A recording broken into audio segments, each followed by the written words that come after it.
ಬಿಡದಿಯ township ಯೋಜನೆ ವಿಚಾರವಾಗಿ ಸರ್ಕಾರದ ವಿರುದ್ಧ ರೈತರು ಸಿಡಿದೆದ್ದಿದ್ದಾರೆ. ನಾವು ಯಾವುದೇ ಕಾರಣಕ್ಕೂ ಭೂಮಿ ಕೊಡಲ್ಲ ಅಂತ ರೈತರು ಪಟ್ಟು ಹಿಡಿದಿದ್ದಾರೆ. ಹೀಗಾಗಿ ನೂರಾರು ರೈತರು ರಸ್ತೆ ಬಂದ್ ಮಾಡಿ ಅನಿರ್ದಿಷ್ಟ ಹೋರಾಟವನ್ನು ನಡೆಸುತ್ತಿದ್ದಾರೆ.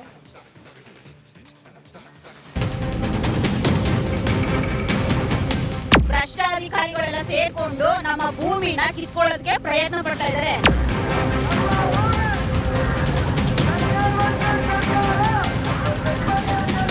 ಬಿಡದಿ ಟೌನ್ಶಿಪ್ ಪ್ರಾಜೆಕ್ಟ್ ಅರ್ಥಾತ್ ಗ್ರೇಟರ್ ಬೆಂಗಳೂರು ಸಮಗ್ರ ಉಪನಗರ ಯೋಜನೆ. ಇದು ಡಿಸಿಎಂ ಡಿಕೆ ಶಿವಕುಮಾರ್ ಅವರ ಕನಸಿನ ಯೋಜನೆ. ಭೂಸ್ವಾಧೀನಕ್ಕೆ ರೈತರ ಕಡು ವಿರೋಧ. ಕೇಂದ್ರ ಸಚಿವ ಕುಮಾರಸ್ವಾಮಿ ಅವರ ಪ್ರತಿರೋಧದ ನಡುವೆಯೂ ಈ ಯೋಜನೆಗೆ ಆಡಳಿತಾತ್ಮಕ ಅನುಮೋದನೆ ಪಡೆಯುವಲ್ಲಿ ಡಿಕೆಶಿ ಯಶಸ್ವಿಯಾಗಿದ್ದರು. ಆದರೆ ಬಿಡದಿ ಟೌನ್ಶಿಪ್ ವಿರುದ್ಧದ ಕಿಡಿ ಮತ್ತೆ ಈಗ ಹೊತ್ತಿಕೊಂಡಿದೆ. ಬಿಡದಿ ಟೌನ್ಶಿಪ್ ವಿರುದ್ಧ ಸಿಡಿದೆದ್ದ ರೈತರು ಬೈರಮಂಗಲದ ರಸ್ತೆ ಬಂದ್ ಮಾಡಿ ಆಕ್ರೋಶ. ಬಿಡದಿ ಟೌನ್ಶಿಪ್ ಪ್ರಾಜೆಕ್ಟ್ಗೆ ಆಡಳಿತಾತ್ಮಕ ಅನುಮೋದನೆ ಸಿಕ್ಕಿದೆ. ಸುಮಾರು 18,104 ಕೋಟಿ ಮೊತ್ತದಲ್ಲಿ ಈ ಯೋಜನೆ ಇದಾಗಿದ್ದು, ರಾಮನಗರ ತಾಲೂಕಿನ 9 ಗ್ರಾಮಗಳ ಸುಮಾರು 7,481 ಎಕರೆ 21 ಗುಂಟೆ ಪ್ರದೇಶದಲ್ಲಿ ಉಪನಗರ ತಲೆ ಎತ್ತಲಿದೆ. ಆದರೆ ಈಗ ಈ ಒಂದು ಯೋಜನೆ ರೈತರು ಸಿಡಿದಿದ್ದಾರೆ. ರಾಜ್ಯ ಸರ್ಕಾರ ಈಗ 9 ಗ್ರಾಮಗಳಲ್ಲಿ ಭೂಸ್ವಾಧೀನ ಮಾಡ್ತೀವಿ ಅಂತ ಹೇಳಿದ್ದೇ ತಡ ಬೈರಮಂಗಲ ಕಂಚುಗಾರನಹಳ್ಳಿ ಗ್ರಾಮ ಪಂಚಾಯಿತಿಗೆ ಸೇರಿದ ರೈತರ ಹೋರಾಟ ತೀವ್ರ ಆಗಿದೆ. ಇವತ್ತು ಬೈರಮಂಗಲ ಸರ್ಕಲ್ ರಸ್ತೆ ಬಂದ್ ಮಾಡಿ ಹೋರಾಟ ನಡೆಸಿದರು. ರಸ್ತೆಯಲ್ಲಿ ಎತ್ತಿನ ಗಾಡಿ ಜೊತೆಗೆ ಟ್ರ್ಯಾಕ್ಟರ್ ರೋಡಲ್ಲಿ ನಿಲ್ಲಿಸಿ ಅಡುಗೆ ಮಾಡಿ ಸರ್ಕಾರದ ವಿರುದ್ಧ ಧಿಕ್ಕಾರ ಕೂಗಿದರು. ಬಿಡದಿ ಟೌನ್ಶಿಪ್ ವಿಚಾರವಾಗಿ ಇದೀಗ ರೈತರು ಸಿಡಿದೆದ್ದಿದ್ದಾರೆ. ಬೈರಮಂಗಲ ಮತ್ತು ಕಂಚುಗಾರನಹಳ್ಳಿಯ ಗ್ರಾಮಸ್ಥರು ಹೋರಾಟ ಮಾಡ್ತಿದ್ದಾರೆ. ಬೈರಮಂಗಲ ಸರ್ಕಲ್ ರಸ್ತೆ ತೆಗೆದು ಒಂದು ಕಡೆ ರಸ್ತೆಯನ್ನು ಬಂದ್ ಮಾಡಿದ್ದಾರೆ. ನೋಡ್ತಿರ್ಬೋದು, ಟ್ರ್ಯಾಕ್ಟರ್ಗಳನ್ನು ರಸ್ತೆ ಮೇಲೆ ಹಚ್ಚಿದ್ದಾರೆ. ಇಲ್ಲೇ ಅಡುಗೆ ಮಾಡಿಕೊಂಡು ಇಲ್ಲೇ ಹೋರಾಟ ಮಾಡ್ತಿದ್ದಾರೆ. ಎತ್ತಿನ ಗಾಡಿ ಸಹ ಈ ಒಂದು ತಂದಿದ್ದಾರೆ, ದನ ಕರುಗಳು ಸಹ ತಂದಿದ್ದಾರೆ. ಸರ್ಕಾರದ ವಿರುದ್ಧ ಕಿಡಿಕಾಡ್ತಿದ್ದಾರೆ. ಯಾಕಂದರೆ ಫಲವತ್ತಾದ ಭೂಮಿ 7,500ಕ್ಕೂ ಹೆಚ್ಚು ಎಕರೆಯನ್ನು ಭೂ ಸ್ವಾಧೀನ ಮಾಡಿಕೊಳ್ಳಲು ಬಟ್ ಇದೀಗ ಏನೋ ಸರ್ಕಾರ ಮುಂದಾಗಿದೆ. ಅಸಲಿಗೆ 24 ಹಳ್ಳಿಗಳ ಒಟ್ಟು 9,600 ಎಕರೆ ಜಮೀನು ಕಬ್ಜಾ ಆಗಲಿದೆ ಅಂತ ರೈತರು ಆರೋಪ ಮಾಡ್ತಾ ಇದ್ದಾರೆ. ವರ್ಷಕ್ಕೆ ಬಂಗಾರದಂತಹ 3 ಬೆಳೆ ಬೆಳೆಯುವ ನಮ್ಮ ಭೂಮಿಯನ್ನ 100 ಕೋಟಿ ಕೊಟ್ಟರೂ ಸರ್ಕಾರಕ್ಕೆ ನೀಡಲ್ಲ, ಒಂದು ವೇಳೆ ಜೀವ ಕೊಟ್ಟೆಯೂ ಭೂಮಿ ಕೊಡಲ್ಲ ಅಂತ ಸರ್ಕಾರಕ್ಕೆ ನೇರವಾಗಿ ಎಚ್ಚರಿಕೆ ನೀಡಿದ್ದಾರೆ. ಸಚಿವ ಸಂಪುಟದಲ್ಲಿ ಏನೋ ಭೂಸ್ವಾಧೀನ ಮಾಡೋದಕ್ಕೆ ಹಸಿರು ನಿಶಾನೆ ತೋರಿಸಿದ್ದಾರೆ. ಹಾಗಾಗಿ ನಾವು ಅದ್ರ ವಿರುದ್ಧ ನಾವು ಯಾವುದೇ ಕಾರಣಕ್ಕೆ ಪ್ರಾಣ ಹೋದರೂ 1 ಇಂಚು ಭೂಮಿಯನ್ನು ಬಿಟ್ಕೊಡೋದಿಲ್ಲ ಅಂತ ನೋಡಿ, ಇಷ್ಟೆಲ್ಲ ಎತ್ತುಗಾಡಿ ರೈತರುಗಳೆಲ್ಲ ಸಾವಿರಾರು ಸಂಖ್ಯೆ ಸೇರಿ ಗಲಾಟೆ ಮಾಡ್ತಾ ಇದ್ದೀವಿ. ಸರ್ಕಾರ ಏನು ಅನುಮೋದನೆ ಮಾಡಿದೆಯೋ ಅದನ್ನು ಕೂಡಲೇ ವಾಪಸ್ ತಗೋಬೇಕು. ಇಲ್ಲಾಂದರೆ ನಾವು ಇದೇ ಹೋರಾಟ ಇದು ಪ್ರಥಮ. ಇದನ್ನು ಇಂದು ಮುಂದುವರಿಸಿ ರಾಮನಗರ ಮೈಸೂರು ರಸ್ತೆಯನ್ನೆಲ್ಲ ತಡೆಗಟ್ಟು ಇನ್ನು ದೊಡ್ಡ ಮಟ್ಟದಲ್ಲಿ ನಾವು ಹೋರಾಟ ಮಾಡ್ತೀವಿ ಅಂತ ಹೇಳ್ತೀವಿ ಸರ್. ಇನ್ನು ಬಿಡದಿ ಟೌನ್ಶಿಪ್ ಹಿಂದೆ ಡಿಸಿಎಂ ಡಿಕೆ ಶಿವಕುಮಾರ್ ಕೈವಾಡ ಇದೆ. ಅವರಿಂದಲೇ ಈ ಭೂಸ್ವಾಧೀನ ಆಗ್ತಾ ಇದೆ ಅಂತ ರೈತರು ಗಂಭೀರ ಆರೋಪ ಮಾಡಿದ್ದಾರೆ. ಬಂಗಾರದ ಭೂಮಿಯನ್ನು ನಾವು ಕೊಡಲ್ಲ, ಡಿಸಿಎಂ ಅವರದು ತುಂಬಾ ಜಾಗ, ಅವ್ರದೇ ಕೊಡ್ಲಿ ಅಂತ ರೈತರು ಡಿಸಿಎಂ ವಿರುದ್ಧ ಕಿಡಿಕಾರಿದರು. ಈ ಭೂಸ್ವಾಧೀನ ಆಯ್ತಾ ಇರೋದು, ಆ ಯಪ್ಪ ಬಂದು ಕೇಳಲಿ. ಇಲ್ಲಿ ಇದೇ ಪ್ರತಿತಿ ಏನದೆ, ಇಲ್ಲಿ ಬೆಳೆ ಏನೈತೆ, ರೈತರು ಏನು ಕೆಲಸ ಮಾಡ್ತಾವ್ರೆ ಅಂತ ಆ ಯಪ್ಪ ಬಂದು ನೋಡಲಿ. ಆವತ್ತು ಬೇಕಾದ್ರೆ ನಾವು ಒಪ್ಪಿಗೆ ಕೊಡ್ತೀವಿ, ಅವ್ರು ಮಾಡಲಿ. ತೆಂಗು ಬಡದ್ರಿ, ಹಚ್ಚ ಹಸಿರಾಗಿದೆ ಸುತ್ತಮುತ್ತ. ಹತ್ತು ಹಸಿರೇ ಎಲ್ಲ ತೆಂಗೆ ಸಾವಿರಾರು ಕೊಡ್ತಾರ ಭೂಮಿನ ಹೇಗೆ ಕೊಡಲ್ಲ. ನಾವು ಭೂಮಿ ಕೊಡಲ್ಲ. ಭೂಮಿ ಕೊಟ್ಟು ಎಲ್ಲಿ ಹೋಗೋಣ, ಎಲ್ಲಿಗೆ ಹೋಗ್ಬೇಕು ನಾವು? ಅದೇ ಡಿ ಕೆ ಸುಮ್ಕುಮಾರ್ ಸಾವಿರಾರು ಎಕರೆ ತೆಗೆದವನ್ನೆಲ್ಲ ಮಾಡ್ಕೊಳ್ಳಿ ಬಿಡೋ ಕಡೆ, ನಮ್ಗೆ ಯಾಕೆ ಮಾಡಬೇಕು? ಭೂಸ್ವಾಧೀನ ವಾಪಸ್ ಪಡೆದುಕೊಳ್ಳುವವರೆಗೂ ರೈತರು ಹೋರಾಟದ ಎಚ್ಚರಿಕೆ ನೀಡಿದ್ದಾರೆ. ಜೀವ ಕೊಟ್ಟೆವು, ಭೂಮಿ ಕೊಡಲ್ಲ ಅಂತ ರೈತರು ಹೇಳ್ತಾ ಇದ್ದಾರೆ. ಸರ್ಕಾರ ರೈತರ ಒತ್ತಾಯಕ್ಕೆ ಮಣಿದು ಭೂಸ್ವಾಧೀನದಿಂದ ಹಿಂದೆ ಸರಿಯುತ್ತಾ ಅಂತ ಕಾದ್ ನೋಡ್ಬೇಕಷ್ಟೇ.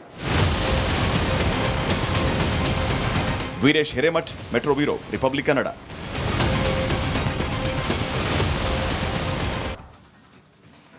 ಬಿಡದಿಯ ಟೌನ್ಶಿಪ್ ಯೋಜನೆ ವಿಚಾರವಾಗಿ ಸರ್ಕಾರದ ವಿರುದ್ಧ ರೈತರು ಸಿಡಿದೆದ್ದಿದ್ದಾರೆ. ನಾವು ಯಾವುದೇ ಕಾರಣಕ್ಕೂ ಭೂಮಿ ಕೊಡಲ್ಲ ಅಂತ ರೈತರು ಪಟ್ಟು ಹಿಡಿದಿದ್ದಾರೆ. ಹೀಗಾಗಿ ನೂರಾರು ರೈತರು ರಸ್ತೆ ಬಂದ್ ಮಾಡಿ ಅನಿರ್ದಿಷ್ಟ ಹೋರಾಟವನ್ನು ನಡೆಸುತ್ತಿದ್ದಾರೆ.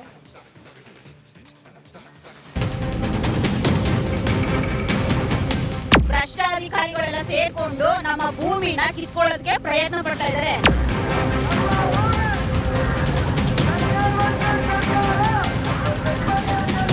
ಬಿಡದಿ ಟೌನ್ಶಿಪ್ ಪ್ರಾಜೆಕ್ಟ್ ಅರ್ಥಾತ್ ಗ್ರೇಟರ್ ಬೆಂಗಳೂರು ಸಮಗ್ರ ಉಪನಗರ ಯೋಜನೆ. ಇದು ಡಿಸಿಎಂ ಡಿಕೆ ಶಿವಕುಮಾರ್ ಅವರ ಕನಸಿನ ಯೋಜನೆ. ಭೂಸ್ವಾಧೀನಕ್ಕೆ ರೈತರ ಕಡು ವಿರೋಧ. ಕೇಂದ್ರ ಸಚಿವ ಕುಮಾರಸ್ವಾಮಿ ಅವರ ಪ್ರತಿರೋಧದ ನಡುವೆಯೂ ಈ ಯೋಜನೆಗೆ ಆಡಳಿತಾತ್ಮಕ ಅನುಮೋದನೆ ಪಡೆಯುವಲ್ಲಿ ಡಿಕೆಶಿ ಯಶಸ್ವಿಯಾಗಿದ್ದರು. ಆದರೆ ಬಿಡದಿ ಟೌನ್ಶಿಪ್ ವಿರುದ್ಧದ ಕಿಡಿ ಮತ್ತೆ ಈಗ ಹೊತ್ತಿಕೊಂಡಿದೆ. ಬಿಡದಿ ಟೌನ್ಶಿಪ್ ವಿರುದ್ಧ ಸಿಡಿದೆದ್ದ ರೈತರು ಬೈರಮಂಗಲದ ರಸ್ತೆ ಬಂದ್ ಮಾಡಿ ಆಕ್ರೋಶ. ಬಿಡದಿ ಟೌನ್ಶಿಪ್ ಪ್ರಾಜೆಕ್ಟ್ಗೆ ಆಡಳಿತಾತ್ಮಕ ಅನುಮೋದನೆ ಸಿಕ್ಕಿದೆ. ಸುಮಾರು 18,104 ಕೋಟಿ ಮೊತ್ತದಲ್ಲಿ ಈ ಯೋಜನೆ ಇದಾಗಿದ್ದು, ರಾಮನಗರ ತಾಲೂಕಿನ 9 ಗ್ರಾಮಗಳ ಸುಮಾರು 7,481 ಎಕರೆ 21 ಗುಂಟೆ ಪ್ರದೇಶದಲ್ಲಿ ಉಪನಗರ ತಲೆ ಎತ್ತಲಿದೆ. ಆದರೆ ಈಗ ಈ ಒಂದು ಯೋಜನೆ ರೈತರು ಸಿಡಿದಿದ್ದಾರೆ. ರಾಜ್ಯ ಸರ್ಕಾರ ಈಗ 9 ಗ್ರಾಮಗಳಲ್ಲಿ ಭೂ ಸ್ವಾಧೀನ ಮಾಡ್ತೀವಿ ಅಂತ ಹೇಳಿದ್ದೇ ತಡ ಬೈರಮಂಗಲ ಕಂಚುಗಾರನಹಳ್ಳಿ ಗ್ರಾಮ ಪಂಚಾಯಿತಿಗೆ ಸೇರಿದ ರೈತರ ಹೋರಾಟ ತೀವ್ರ ಆಗಿದೆ. ಇವತ್ತು ಬೈರಮಂಗಲ ಸರ್ಕಲ್ ರಸ್ತೆ ಬಂದ್ ಮಾಡಿ ಹೋರಾಟ ನಡೆಸಿದರು. ರಸ್ತೆಯಲ್ಲಿ ಎತ್ತಿನ ಗಾಡಿ ಜೊತೆಗೆ ಟ್ರ್ಯಾಕ್ಟರ್ ರೋಡಲ್ಲಿ ನಿಲ್ಲಿಸಿ ಅಡುಗೆ ಮಾಡಿ ಸರ್ಕಾರದ ವಿರುದ್ಧ ಧಿಕ್ಕಾರ ಕೂಗಿದರು. ಬಿಡದಿ ಟೌನ್ಶಿಪ್ ವಿಚಾರವಾಗಿ ಇದೀಗ ರೈತರು ಸಿಡಿದೆದ್ದಿದ್ದಾರೆ. ಬೈರಮಂಗಲ ಮತ್ತು ಕಂಚುಗಾರನಹಳ್ಳಿಯ ಗ್ರಾಮಸ್ಥರು ಹೋರಾಟ ಮಾಡ್ತಿದ್ದಾರೆ. ಬೈರಮಂಗಲ ಸರ್ಕಲ್ ರಸ್ತೆ ತೆಗೆದು ಒಂದು ಕಡೆ ರಸ್ತೆಯನ್ನು ಬಂದ್ ಮಾಡಿದ್ದಾರೆ. ನೋಡ್ತಿರ್ಬೋದು, ಟ್ರ್ಯಾಕ್ಟರ್ಗಳನ್ನು ರಸ್ತೆ ಮೇಲೆ ಹಚ್ಚಿದ್ದಾರೆ. ಇಲ್ಲೇ ಅಡುಗೆ ಮಾಡಿಕೊಂಡು ಇಲ್ಲೇ ಹೋರಾಟ ಮಾಡ್ತಿದ್ದಾರೆ. ಎತ್ತಿನ ಗಾಡಿ ಸಹ ಈ ಒಂದು ತಂದಿದ್ದಾರೆ, ದನ ಕರುಗಳು ಸಹ ತಂದಿದ್ದಾರೆ. ಸರ್ಕಾರದ ವಿರುದ್ಧ ಕಿಡಿಕಾಡ್ತಿದ್ದಾರೆ. ಯಾಕಂದರೆ ಫಲವತ್ತಾದ ಭೂಮಿ 7,500ಕ್ಕೂ ಹೆಚ್ಚು ಎಕರೆಯನ್ನು ಭೂ ಸ್ವಾಧೀನ ಮಾಡಿಕೊಳ್ಳಲು ಬಟ್ ಇದೀಗ ಏನೋ ಸರ್ಕಾರ ಮುಂದಾಗಿದೆ.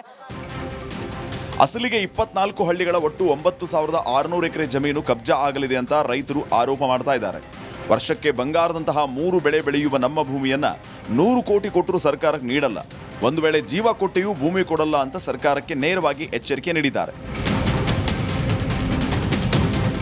ಸಚಿವ ಸಂಪುಟದಲ್ಲಿ ಏನೋ ಭೂ ಸ್ವಾಧೀನ ಮಾಡೋದಕ್ಕೆ ಹಸಿರು ನಿಶಾನೆ ತೋರಿಸಿದ್ದಾರೆ. ಹಾಗಾಗಿ ನಾವು ಅದ್ರ ವಿರುದ್ಧ ನಾವು ಯಾವುದೇ ಕಾರಣಕ್ಕೆ ಪ್ರಾಣ ಹೋದರೂ 1 ಇಂಚು ಭೂಮಿಯನ್ನು ಬಿಟ್ಕೊಡೋದಿಲ್ಲ ಅಂತ ನೋಡಿ, ಇಷ್ಟೆಲ್ಲ ಎತ್ತುಗಾಡಿ ರೈತರುಗಳೆಲ್ಲ ಸಾವಿರಾರು ಸಂಖ್ಯೆ ಸೇರಿ ಗಲಾಟೆ ಮಾಡ್ತಾ ಇದ್ದೀವಿ. ಸರ್ಕಾರ ಏನು ಅನುಮೋದನೆ ಮಾಡಿದೆಯೋ ಅದನ್ನು ಕೂಡಲೇ ವಾಪಸ್ ತಗೋಬೇಕು. ಇಲ್ಲಾಂದರೆ ನಾವು ಇದೇ ಹೋರಾಟ ಇದು ಪ್ರಥಮ. ಇದನ್ನು ಇಂದು ಮುಂದುವರಿಸಿ ರಾಮನಗರ ಮೈಸೂರು ರಸ್ತೆಯಲ್ಲೆಲ್ಲ ತಡೆಗಟ್ಟು ಇನ್ನು ದೊಡ್ಡ ಮಟ್ಟದಲ್ಲಿ ನಾವು ಹೋರಾಟ ಮಾಡ್ತೀವಿ ಅಂತ ಹೇಳ್ತೀವಿ ಸರ್.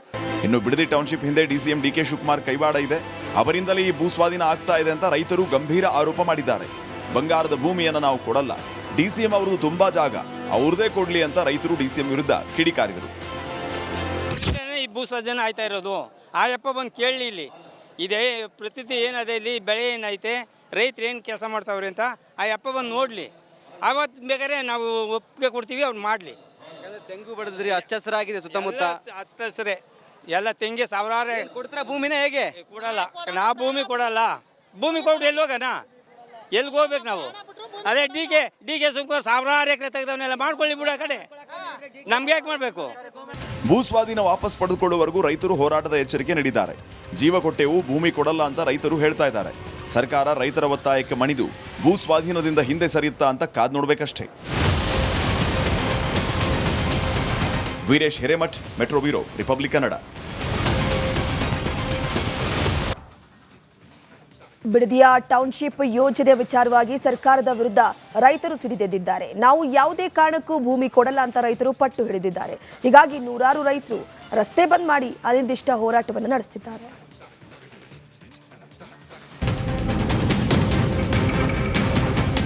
ಭ್ರಷ್ಟಾಧಿಕಾರಿಗಳೆಲ್ಲ ಸೇರ್ಕೊಂಡು ನಮ್ಮ ಭೂಮಿನ ಕಿತ್ಕೊಳ್ಳೋದಕ್ಕೆ ಪ್ರಯತ್ನ ಪಡ್ತಾ ಇದ್ದಾರೆ.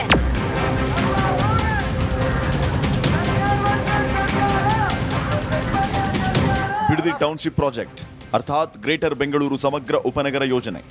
ಇದು DCM DK ಶಿವಕುಮಾರ್ ಅವರ ಕನಸಿನ ಯೋಜನೆ. ಭೂ ಸ್ವಾಧೀನಕ್ಕೆ ರೈತರ ಕಡು ವಿರೋಧ. ಕೇಂದ್ರ ಸಚಿವ ಕುಮಾರಸ್ವಾಮಿ ಅವರ ಪ್ರತಿರೋಧದ ನಡುವೆಯೂ ಈ ಯೋಜನೆಗೆ ಆಡಳಿತಾತ್ಮಕ ಅನುಮೋದನೆ ಪಡೆಯುವಲ್ಲಿ DKಶಿ ಯಶಸ್ವಿಯಾಗಿದ್ದರು. ಆದರೆ ಬಿಡದಿ ಟೌನ್ಶಿಪ್ ವಿರುದ್ಧದ ಕಿಡಿ ಮತ್ತೆ ಈಗ ಹೊತ್ತಿಕೊಂಡಿದೆ. ಬಿಡದಿ ಟೌನ್ಶಿಪ್ ವಿರುದ್ಧ ಸಿಡಿದೆದ್ದ ರೈತರು ಬೈರಮಂಗಲದ ರಸ್ತೆ ಬಂದ್ ಮಾಡಿ ಆಕ್ರೋಶ. ಬಿಡದಿ ಟೌನ್ಶಿಪ್ ಪ್ರಾಜೆಕ್ಟ್ಗೆ ಆಡಳಿತಾತ್ಮಕ ಅನುಮೋದನೆ ಸಿಕ್ಕಿದೆ. ಸುಮಾರು 18,104 ಕೋಟಿ ಮೊತ್ತದಲ್ಲಿ ಈ ಯೋಜನೆ ಇದಾಗಿದ್ದು, ರಾಮನಗರ ತಾಲೂಕಿನ 9 ಗ್ರಾಮಗಳ ಸುಮಾರು 7,481 ಎಕರೆ 21 ಗುಂಟೆ ಪ್ರದೇಶದಲ್ಲಿ ಉಪನಗರ ತಲೆ ಎತ್ತಲಿದೆ. ಆದರೆ ಈಗ ಈ ಒಂದು ಯೋಜನೆ ರೈತರು ಸಿಡಿದಿದ್ದಾರೆ. ರಾಜ್ಯ ಸರ್ಕಾರ ಈಗ 9 ಗ್ರಾಮಗಳಲ್ಲಿ ಭೂ ಸ್ವಾಧೀನ ಮಾಡ್ತೀವಿ ಅಂತ ಹೇಳಿದ್ದೇ ತಡ ಬೈರಮಂಗಲ ಕಂಚುಗಾರನಹಳ್ಳಿ ಗ್ರಾಮ ಪಂಚಾಯಿತಿಗೆ ಸೇರಿದ ರೈತರ ಹೋರಾಟ ತೀವ್ರ ಆಗಿದೆ. ಇವತ್ತು ಬೈರಮಂಗಲ ಸರ್ಕಲ್ ರಸ್ತೆ ಬಂದ್ ಮಾಡಿ ಹೋರಾಟ ನಡೆಸಿದರು. ರಸ್ತೆಯಲ್ಲಿ ಎತ್ತಿನ ಗಾಡಿ ಜೊತೆಗೆ ಟ್ರ್ಯಾಕ್ಟರ್ ರೋಡಲ್ಲಿ ನಿಲ್ಲಿಸಿ ಅಡುಗೆ ಮಾಡಿ ಸರ್ಕಾರದ ವಿರುದ್ಧ ಧಿಕ್ಕಾರ ಕೂಗಿದರು. ಬಿಡದಿ ಟೌನ್ಶಿಪ್ ವಿಚಾರವಾಗಿ ಇದೀಗ ರೈತರು ಸಿಡಿದೆದ್ದಿದ್ದಾರೆ. ಬೈರಮಂಗಲ ಮತ್ತು ಕಂಚುಗಾರನಹಳ್ಳಿಯ ಗ್ರಾಮಸ್ಥರು ಹೋರಾಟ ಮಾಡ್ತಿದ್ದಾರೆ. ಬೈರಮಂಗಲ ಸರ್ಕಲ್ ರಸ್ತೆ ತೆಗೆದು ಒಂದು ಕಡೆ ರಸ್ತೆಯನ್ನು ಬಂದ್ ಮಾಡಿದ್ದಾರೆ. ನೋಡ್ತಿರ್ಬೋದು, ಟ್ರ್ಯಾಕ್ಟರ್ಗಳನ್ನು ರಸ್ತೆ ಮೇಲೆ ಹಚ್ಚಿದ್ದಾರೆ. ಇಲ್ಲೇ ಅಡುಗೆ ಮಾಡಿಕೊಂಡು ಇಲ್ಲೇ ಹೋರಾಟ ಮಾಡ್ತಿದ್ದಾರೆ. ಎತ್ತಿನ ಗಾಡಿ ಸಹ ಈ ಒಂದು ತಂದಿದ್ದಾರೆ, ದನ ಕರುಗಳು ಸಹ ತಂದಿದ್ದಾರೆ. ಸರ್ಕಾರದ ವಿರುದ್ಧ ಕಿಡಿಕಾಡ್ತಿದ್ದಾರೆ. ಯಾಕಂದರೆ ಫಲವತ್ತಾದ ಭೂಮಿ 7,500ಕ್ಕೂ ಹೆಚ್ಚು ಎಕರೆಯನ್ನು ಭೂ ಸ್ವಾಧೀನ ಮಾಡಿಕೊಳ್ಳಲು ಬಟ್ ಇದೀಗ ಏನೋ ಸರ್ಕಾರ ಮುಂದಾಗಿದೆ. ಅಸಲಿಗೆ 24 ಹಳ್ಳಿಗಳ ಒಟ್ಟು 9600 ಎಕರೆ ಜಮೀನು ಕಬ್ಜಾ ಆಗಲಿದೆ ಅಂತ ರೈತರು ಆರೋಪ ಮಾಡ್ತಾ ಇದ್ದಾರೆ. ವರ್ಷಕ್ಕೆ ಬಂಗಾರದಂತಹ 3 ಬೆಳೆ ಬೆಳೆಯುವ ನಮ್ಮ ಭೂಮಿಯನ್ನ 100 ಕೋಟಿ ಕೊಟ್ಟರೂ ಸರ್ಕಾರಕ್ಕೆ ನೀಡಲ್ಲ, ಒಂದು ವೇಳೆ ಜೀವ ಕೊಟ್ಟೆಯೂ ಭೂಮಿ ಕೊಡಲ್ಲ ಅಂತ ಸರ್ಕಾರಕ್ಕೆ ನೇರವಾಗಿ ಎಚ್ಚರಿಕೆ ನೀಡಿದ್ದಾರೆ. ಸಚಿವ ಸಂಪುಟದಲ್ಲಿ ಭೂಸ್ವಾಧೀನ ಮಾಡೋದಕ್ಕೆ ಹಸಿರು ನಿಶಾನೆ ತೋರಿಸಿದ್ದಾರೆ. ಹಾಗಾಗಿ ನಾವು ಅದ್ರ ವಿರುದ್ಧ ನಾವು ಯಾವುದೇ ಕಾರಣಕ್ಕೆ ಪ್ರಾಣ ಹೋದರೂ 1 ಇಂಚು ಭೂಮಿಯನ್ನು ಬಿಟ್ಕೊಡೋದಿಲ್ಲ ಅಂತ ನೋಡಿ, ಇಷ್ಟೆಲ್ಲ ಎತ್ತುಗಾಡಿ ರೈತರುಗಳೆಲ್ಲ ಸಾವಿರಾರು ಸಂಖ್ಯೆ ಸೇರಿ ಗಲಾಟೆ ಮಾಡ್ತಾ ಇದ್ದೀವಿ. ಸರ್ಕಾರ ಏನು ಅನುಮೋದನೆ ಮಾಡಿದೆಯೋ ಅದನ್ನು ಕೂಡಲೇ ವಾಪಸ್ ತಗೋಬೇಕು. ಇಲ್ಲಾಂದರೆ ನಾವು ಇದೇ ಹೋರಾಟ ಇದು ಪ್ರಥಮ, ಇದನ್ನು ಮುಂದುವರಿಸಿ ರಾಮನಗರ ಮೈಸೂರು ರಸ್ತೆಯನ್ನೆಲ್ಲ ತಡೆಗಟ್ಟು ಇನ್ನು ದೊಡ್ಡ ಮಟ್ಟದಲ್ಲಿ ನಾವು ಹೋರಾಟ ಮಾಡ್ತೀವಿ ಅಂತ ಹೇಳ್ತೀವಿ ಸರ್. ಇನ್ನು ಬಿಡದಿ ಟೌನ್ಶಿಪ್ ಹಿಂದೆ DCM DK ಶಿವಕುಮಾರ್ ಕೈವಾಡ ಇದೆ, ಅವರಿಂದಲೇ ಈ ಭೂಸ್ವಾಧೀನ ಆಗ್ತಾ ಇದೆ ಅಂತ ರೈತರು ಗಂಭೀರ ಆರೋಪ ಮಾಡಿದ್ದಾರೆ. ಬಂಗಾರದ ಭೂಮಿಯನ್ನು ನಾವು ಕೊಡಲ್ಲ, DCM ಅವ್ರದ್ದು ತುಂಬಾ ಜಾಗ, ಅವ್ರದೇ ಕೊಡ್ಲಿ ಅಂತ ರೈತರು DCM ವಿರುದ್ಧ ಕಿಡಿಕಾರಿದರು. ಈ ಭೂಸ್ವಾಧೀನ ಆಯ್ತಾ ಇರೋದು, ಆ ಯಪ್ಪ ಬಂದು ಕೇಳಲಿ ಇಲ್ಲಿ ಇದೇ ಪ್ರತಿತಿ ಏನದೆ ಇಲ್ಲಿ ಬೆಳೆ ಏನೈತೆ, ರೈತರು ಏನು ಕೆಲಸ ಮಾಡ್ತಾವ್ರಿ ಅಂತ ಆ ಯಪ್ಪ ಬಂದು ನೋಡಲಿ. ಆವತ್ತು ಬೇಕಾದ್ರೆ ನಾವು ಒಪ್ಪಿಗೆ ಕೊಡ್ತೀವಿ, ಅವ್ರು ಮಾಡಲಿ. ತೆಂಗು ಬಡದ್ರಿ, ಹಚ್ಚ ಹಸಿರಾಗಿದೆ ಸುತ್ತಮುತ್ತ, ಹತ್ತು ಹಸಿರೇ ಎಲ್ಲ ತೆಂಗೆ ಸಾವಿರಾರು ಕೊಡ್ತಾರ ಭೂಮಿನ ಹೇಗೆ ಕೊಡಲ್ಲ. ನಾ ಭೂಮಿ ಕೊಡಲ್ಲ, ಭೂಮಿ ಕೊಟ್ಟು ಎಲ್ಲಿ ಹೋಗೋಣ, ಎಲ್ಲಿಗೆ ಹೋಗ್ಬೇಕು ನಾವು? ಅದೇ ಡಿ ಕೆ ಶಿವಕುಮಾರ್ ಸಾವಿರಾರು ಎಕರೆ ತೆಗೆದವನ್ನೆಲ್ಲ ಮಾಡ್ಕೊಳ್ಳಿ ಬಿಡೋ ಕಡೆ, ನಮ್ಗೆ ಯಾಕೆ ಮಾಡಬೇಕು? ಭೂಸ್ವಾಧೀನ ವಾಪಸ್ ಪಡೆದುಕೊಳ್ಳುವವರೆಗೂ ರೈತರು ಹೋರಾಟದ ಎಚ್ಚರಿಕೆ ನೀಡಿದ್ದಾರೆ. ಜೀವ ಕೊಟ್ಟೆವು, ಭೂಮಿ ಕೊಡಲ್ಲ ಅಂತ ರೈತರು ಹೇಳ್ತಾ ಇದ್ದಾರೆ. ಸರ್ಕಾರ ರೈತರ ಒತ್ತಾಯಕ್ಕೆ ಮಣಿದು ಭೂಸ್ವಾಧೀನದಿಂದ ಹಿಂದೆ ಸರಿಯುತ್ತಾ ಅಂತ ಕಾದ್ ನೋಡ್ಬೇಕಷ್ಟೇ. Veeresh Hiremath, metro bureau, Republic Kannada.